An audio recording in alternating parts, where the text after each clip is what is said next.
Bien,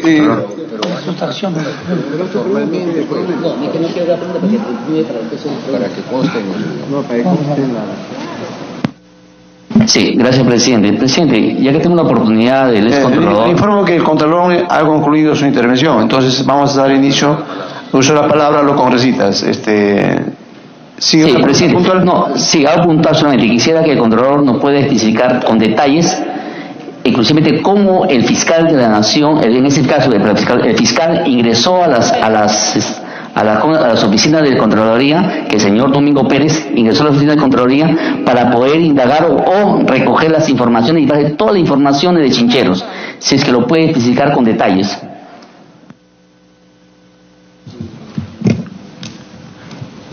¿Sigo? Sí, preguntas y respuestas mejor, rápido. Me hubiese gustado mucho, señor presidente, por su intermedio, señor congresista, resolver esa pregunta, pero recordemos que yo salgo en julio de 2017.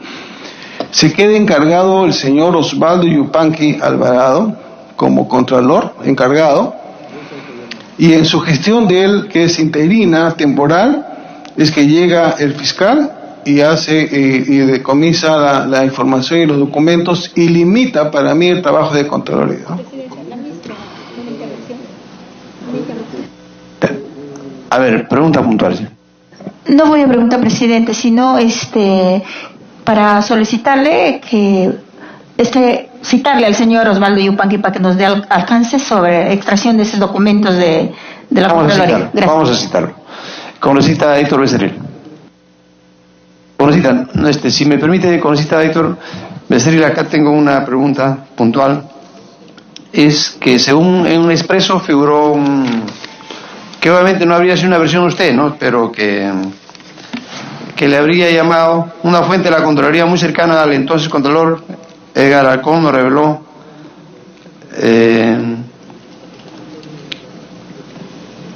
tema muy puntual de que le habrían ofrecido a usted por parte de la señora Fiorella Morinelli 2 millones de soles. Es cierto esta versión que aparece en expreso, que una fuente de la Contraloría muy cercana al entonces Contralor.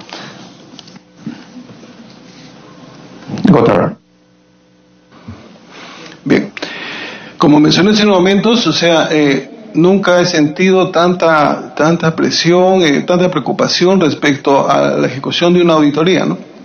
Normalmente cuando se acredita una comisión nos volvemos a ver cuando se está firmando el informe, pero acá sí ha habido una serie de entretelones y sucesos durante la ejecución de la auditoría. Ha habido muchos hechos, todos los hechos eran comentados al grupo de trabajo que teníamos ahí de los casos emblemáticos en la Contraloría. Entonces ha habido temas que me llamaron muchísimo la atención, pero no... muchísimo la atención, pero lamentablemente un hecho de esta trascendencia, si es que no tengo, digamos, el documento o el sustento, de repente yo podría tener problemas. Pero lo que sí le puedo asegurar, que ha habido mucha presión, hasta temas de índole pues inmoral e irregular. De índole inmoral e irregular. O sea, fue a través entonces esta oferta que usted le comentó a un funcionario de la Contraloría, fue a través de un WhatsApp, fue a través de una llamada telefónica, un tema personal, o a través de un emisario. ¿Cómo fue este tema? ¿Podría detallarnos? Como le digo, no hay pruebas o documentos, siempre ha habido conversaciones, reuniones y propuestas, que no quiero yo someterme a más procesos de investigación, la verdad. No, ya tengo ya ahorita 12 procesos en la Fiscalía, producto de mi salida en la Contraloría.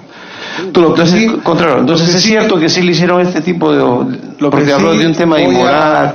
Lo que sí voy a precisar, que en ese comentario de Expreso que lo leí, que hubo muchas llamadas de otros periodistas, hubo esta reunión en Afín, donde participamos, estábamos con la señora Morinelli, estábamos con el ministro de Vivienda, no era Martín Vizcarra, porque la noticia dice Martín Vizcarra, no estaba Martín Vizcarra, estaba el ministro de Vivienda, Elmer Trujillo, y al momento que sale a a declarar Emir Trujillo, y la señora Morinelli comienza pues a comentarme la importancia de Chinchero, que le ayude, que es necesario que este proyecto salga, que avance.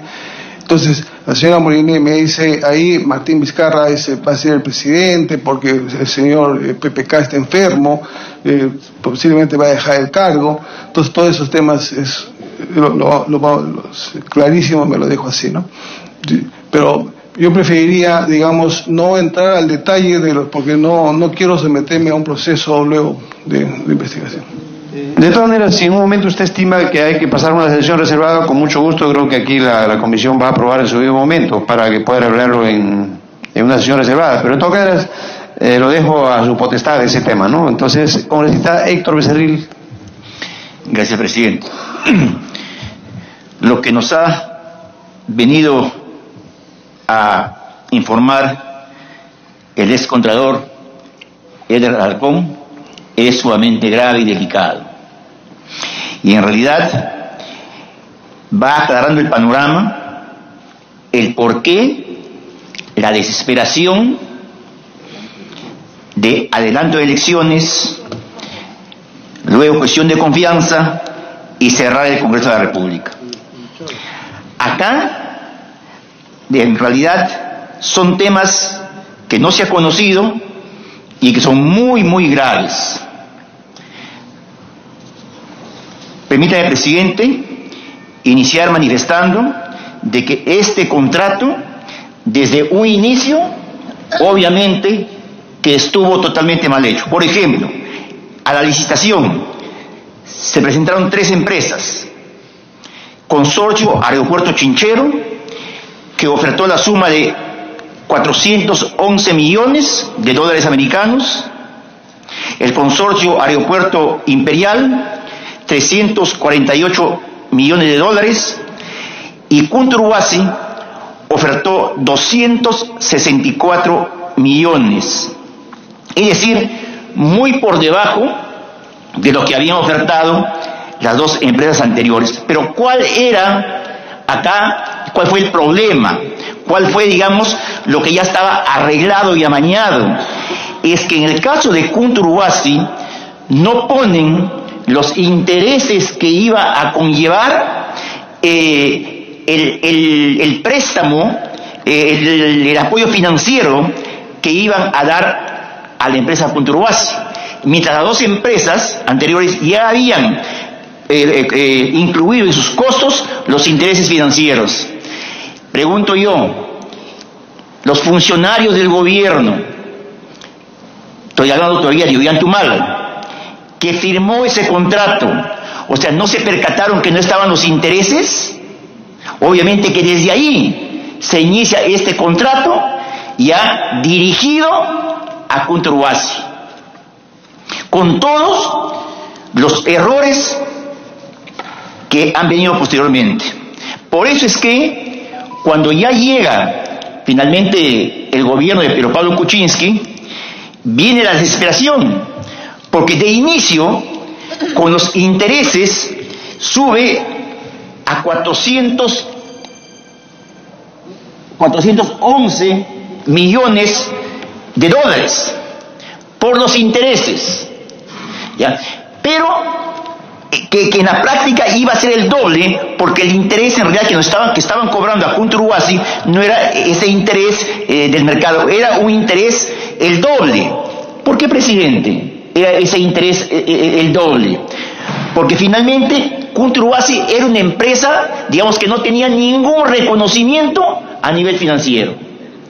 Por lo tanto, era una empresa que se había creado simplemente para esa obra. No tenía antecedentes, no tenía respaldo financiero, por lo tanto, el interés el doble. Ante eso, la primera pregunta al señor Contralor.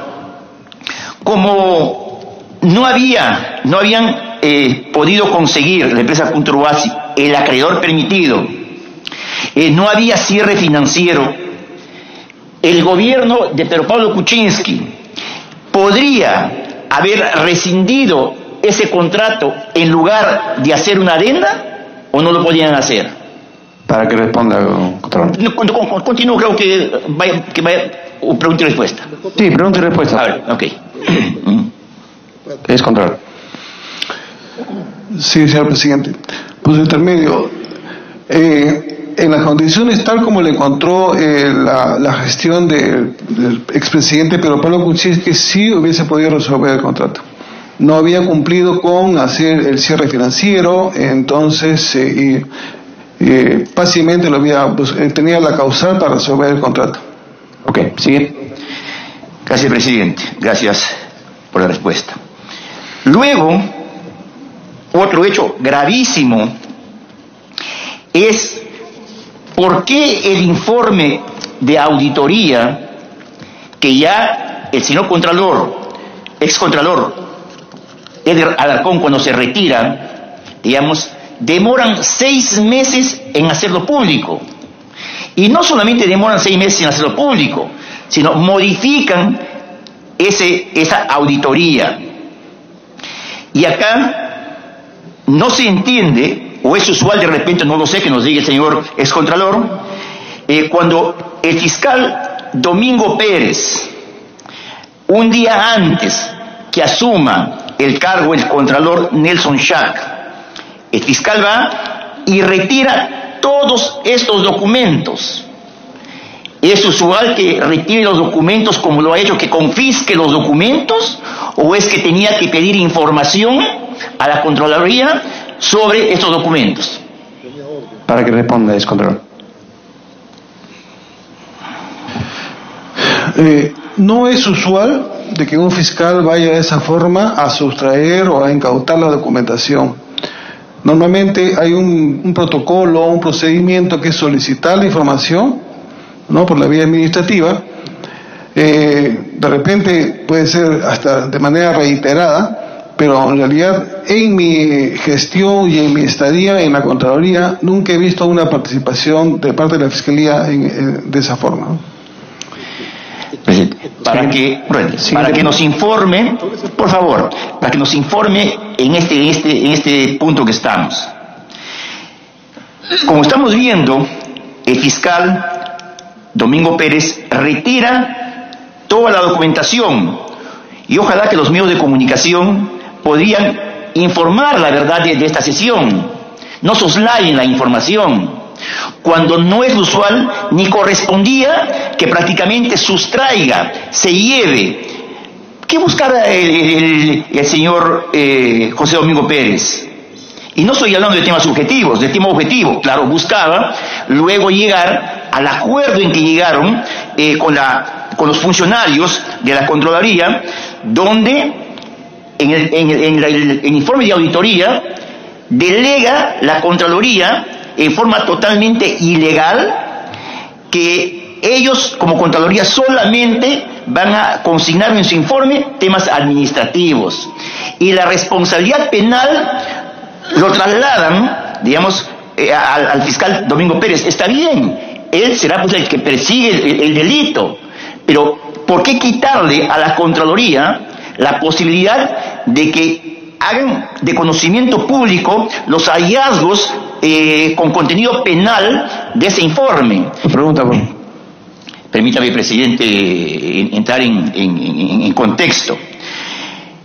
Anteriormente, señor excontralor, informes que han tenido también origen o connotaciones penales y administrativas, la Contraloría tan solo se ha ceñido al tema administrativo. También los informes se ciñó, también se informó respecto al contenido penal de los posibles contenidos penales de los funcionarios. Para que conteste, es Contralor. En mi gestión y nuevamente en mi estadía en la Contraloría, en los cargos de línea, nunca la línea o el control se ha visto limitado. O sea, nosotros hemos trabajado y en algunos casos hasta coordinado con la Fiscalía para sacar las famosas carpetas de control, donde nosotros le dábamos al fiscal todos los hechos observados, los involucrados. Entonces le damos todos los elementos para que el fiscal al final determine qué tipo de delito es, pero nunca nos hemos expuesto o limitado a quedarnos sin información y decir, bueno, como no hay información, solamente voy a trabajar la parte administrativa, ¿no?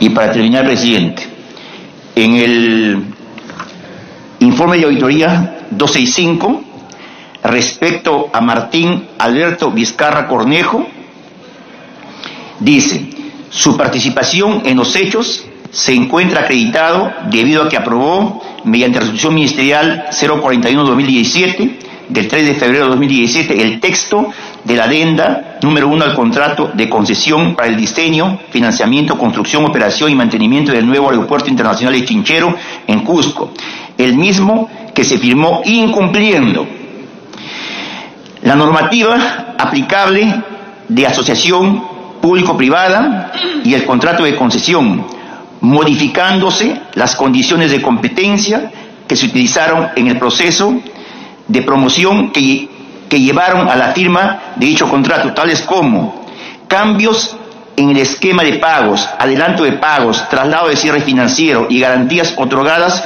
por compañías aseguradoras. ¿Nos podría decir si estas modificaciones o estos acápites que se incluyen en el contrato favorecieron y de qué manera a la empresa Chinchero? Y aparte del tema administrativo, independientemente de que el señor Martín Vizcarra en sus momentos era ministro y ahora el presidente de la República, se encuentra acá en lo que hay en este informe de auditoría algún tipo de responsabilidad penal respecto al señor Martín Vizcarra. Gracias, con eso termino mi participación. Me pido interrupción el congresista. Yo recomendaría que, si van a hacer la palabra, que lo hagan en su momento para que es pregunta y respuesta, ¿no? A ver, perdón, eres congresista Mantilla. Sí, presidente, solamente sobre este punto que ha tocado el congresista Becerril, solamente quiero sugerir a la presidencia de que se pida información a la Contraloría qué funcionarios lo recibieron al fiscal Domingo Pérez y se lo cita a la comisión para que aclaren aquí con detalle cómo fue el ingreso. Nada más. Serán citados para que responda excontrol. Bien. ¿Alguien pedía la siguiente interrupción? López. Gracias, presidente. Presidente, tocando la oportunidad del caso del controlador, si es que el controlador nos podía explicar o nos podría informar si es que en algún momento Fiscalía de la Nación lo ha citado a usted y qué fiscal lo ha citado para ver este caso de Chincheros, porque es la denuncia que usted está haciendo, el informe, que no es una denuncia, es un informe, no es una denuncia, es un informe que usted está informando de Contraloría. ¿Ha sido citado por Fiscalía y qué fiscal ha sido que lo citado? Es Contralor. Bien. Señor presidente, primero voy a responder la pregunta del congresista Becerril. El hecho de que el exministro de Transportes, ahora presidente de la República, Martín Vizcarra, esté en el informe indicado con presuntas responsabilidades, entonces eso ya se va al ámbito penal. Y por defecto él tenía que ser, digamos, tomado por la fiscal de la Fiscalía de la Nación para su investigación correspondiente y apertura de carpeta. Entonces, la pregunta que deberíamos hacernos es: ¿consideró la Fiscalía de la Nación al momento de tomar una decisión el informe de Contraloría? Esa es la pregunta. Y va en relación a lo que usted, señor congresista, me pregunta. O sea, la Fiscalía de la Nación nunca me llamó a mí a declarar sobre el caso específico del informe. Sí he ido a declarar sobre el caso de la investigación que tenía el exministro Torne sobre el caso Chinchero, pero en base al audio, a la grabación que hemos visto hace un momento, ¿no? Pero en conclusión, sobre el informe que usted hizo sobre esa carpeta, en ningún momento no ha llamado sobre el tema de la carpeta del contrato. No. De la adenda. El fiscal de la Nación, el que ve el tema ya de los altos funcionarios, nunca me ha llamado a mí a hacer la declaración. Y bueno, ya es de público conocimiento que al final en la Fiscalía archivaron el caso Chinchero, ¿no? Ok. Muy bien, tiene la palabra el congresista Mauricio Mulder.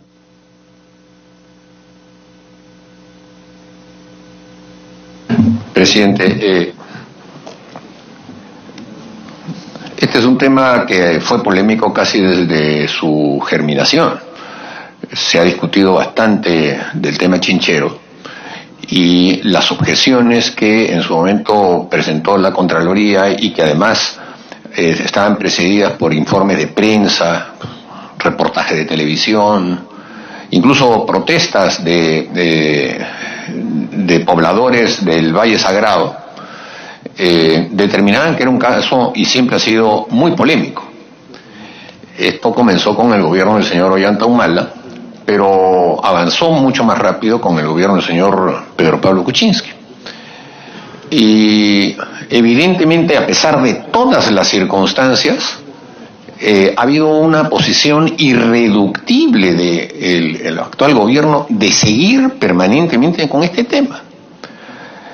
El propio señor Vizcarra, en su mensaje a la Nación, volvió a reiterar de que es una política de Estado hacer ese aeropuerto. Ya están haciendo la remoción de tierras y ya está en obra, a pesar de todas las circunstancias que lo han rodeado desde hace bastante tiempo. Y entonces, y encima, como bueno, ya obra pública directa, pero enfrentando una situación complicada que es la demanda que está haciendo la contraparte ante el CIADI. Entonces, a partir de ahí, mi primera pregunta, presidente. Esa demanda, que entiendo que es por 276 millones de dólares, está basada en el hecho de que se canceló el contrato unilateralmente, a pesar de que el gobierno pretendió salvar el contrato desnaturalizándolo. Y entonces, ¿cómo se puede, en primer lugar, cambiar la naturaleza de un contrato en una adenda?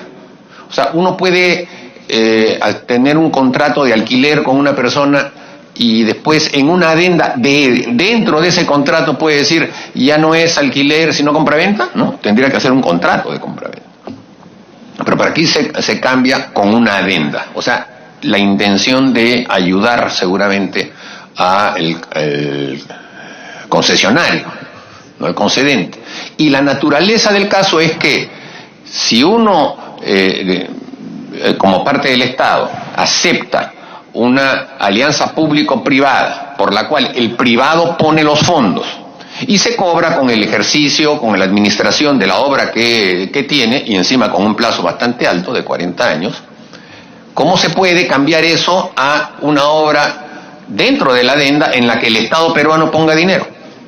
Porque si esas hubiesen sido las condiciones desde el comienzo, probablemente tendría que haber hecho una licitación, ¿cierto? Porque es una obra pública o, en todo caso, una licitación para que se presenten postores. Pero la asociación pública-privada es a iniciativa del privado que después el Estado acepta. Entonces ahí ya hay un primer chanchullo, para decirlo en criollo, que me gustaría que pueda comentar el señor excontralor. En segundo lugar, puede ocurrir que el Estado peruano pierda en CIADI.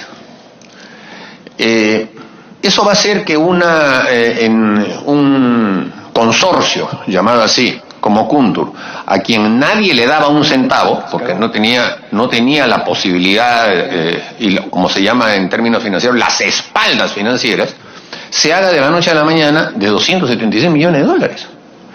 Y entonces la pregunta es, ¿puede esto significar que haya funcionarios peruanos que quieran que el Perú pierda para que esa plata llegue a determinadas manos y después sabe Dios si se podrán hacer repartos en cualquier parte del mundo? ¿Qué interés hay en que esto caiga justamente en esa irregularidad para que después el Estado peruano pierda?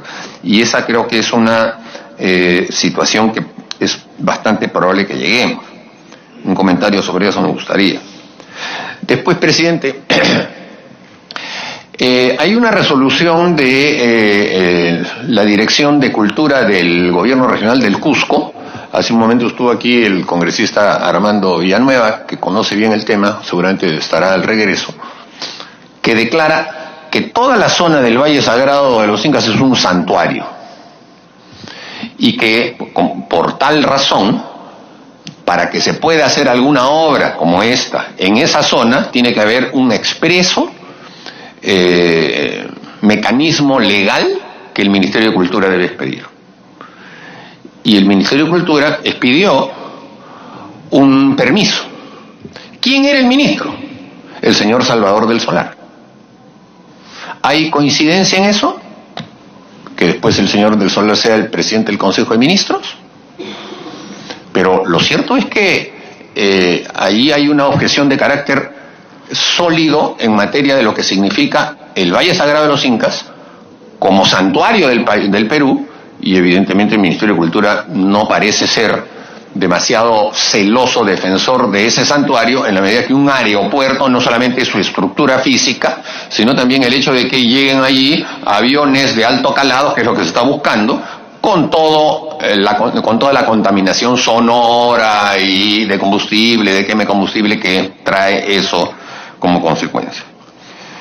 Hay otra objeción, presidente, que ha sido hecha por parte de los especialistas en aeronáutica, que justamente dicen que los vientos, el espacio, no da para aviones de gran calado, que es lo que se está señalando, y que además eso va a significar una situación de alto peligro, más peligroso que el actual aeropuerto Velasco Astete de la ciudad del Cusco, cuya ubicación dentro del casco de la ciudad no lo estaba cuando lo construyeron, pero la ciudad creció, hace que pueda ser peligroso también. Es un aeropuerto sin duda alguna peligroso, pero bueno, el de Chincheros, que va a estar en otra zona, va a significar, según las personas que conocen estos temas, que el Valle Sagrado se va a comenzar a urbanizar de la misma manera, porque un aeropuerto es un atractivo de presencia de comercio y de viviendas que obviamente van a contaminar y ocupar las tierras del actual Valle Sagrado. Y, presidente, por último siguen habiendo también objeciones del sector turismo, porque esto está hecho en función del criterio que se necesita permitir que lleguen más turistas. Incluso en la conversación que quedó grabada entre el señor Alarcón y el señor Tornes se habla de 19 millones de pasajeros, y que, bueno, conducirlos esos hacia la ciudad del Cusco. Los operadores turísticos del Cusco, representados en una asociación, manifestaron en algún momento que la capacidad que tiene la ciudadela de Machu Picchu para poder recibir más de, me parece que 2.000 o 3.000 visitantes diarios está en el tope. Es decir, que ya no podrían entrar más por día visitantes a la ciudadela de Machu Picchu sin perjudicarla, con todo lo que eso trae de basura, de hacinamiento, de estos buses que hacen la subida y que seguramente se van a multiplicar, o la basura que ya en la actualidad es un gran problema en el municipio de Aguascalientes. Entonces, todo esto, según operadores turísticos, va a empeorar en la medida en que lleguen más personas. Entonces, estas objeciones vistas desde estos ángulos, cultura, aeronáutica, turismo, han sido tomadas en cuenta por la Contraloría. Es parte también del esquema con el cual se estudia este tipo de cosas y con las que se presentan estas objeciones. Y segunda pregunta, si hay o se ha considerado responsabilidad también en el caso del Ministerio de Cultura, que no hizo un adecuado proceso de defensa de lo que se conoce como uno de los santuarios más importantes que tiene nuestro país. Para que responda Descontrol.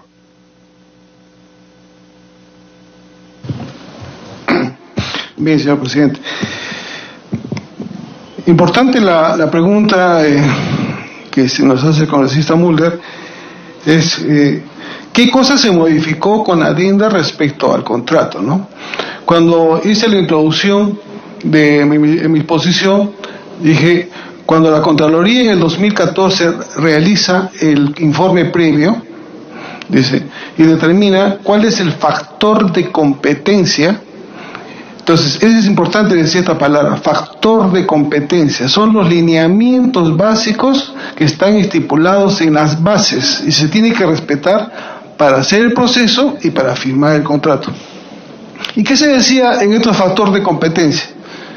Que la empresa concesionaria tiene que aportar 457 millones de dólares, ¿no? En varios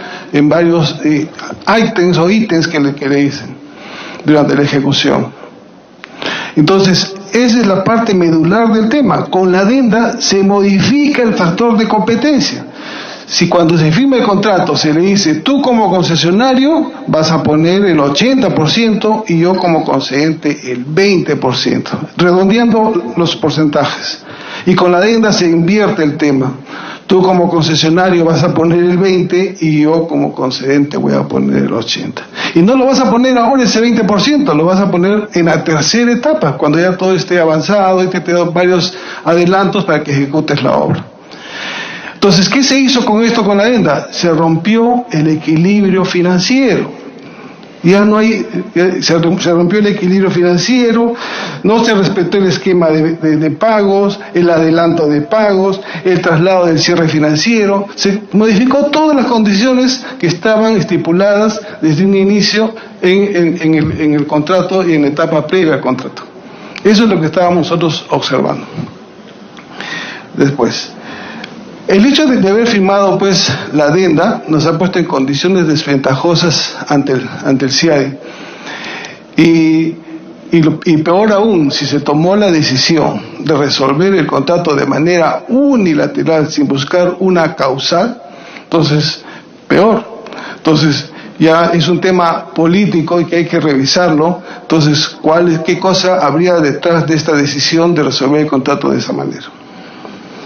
El Ministerio de Cultura sí tiene que emitir un informe en su oportunidad, tanto en la firma del contrato, en el año 2014, y de ser el caso en la adenda, ¿no? Porque en la adenda se cambió las condiciones y Cultura también ha tenido que revisar el tema y poner su opinión respecto a la firma de la adenda. Existen informes de parte de la Contraloría o los informes han sido revisados por la Contraloría. Nosotros cuando emitimos el control previo en el 2014 se revisó que había los informes y todo el sustento para firmar el contrato estaba en ese momento. Entonces nosotros tenemos que confiar en la documentación que viene con visto bueno de transportes, Proinversión, OCITRAN, Cultura, todo lo que es ambiente, todo cumplía con las formalidades en ese tiempo. Habría que hacer una revisión exhaustiva si cumplían los requisitos o no esos informes de su momento, ¿no? Es lo que tengo por responder. Bien. Sigue el congresista Miyashiro, pero no está el congresista de Ter Saavedra.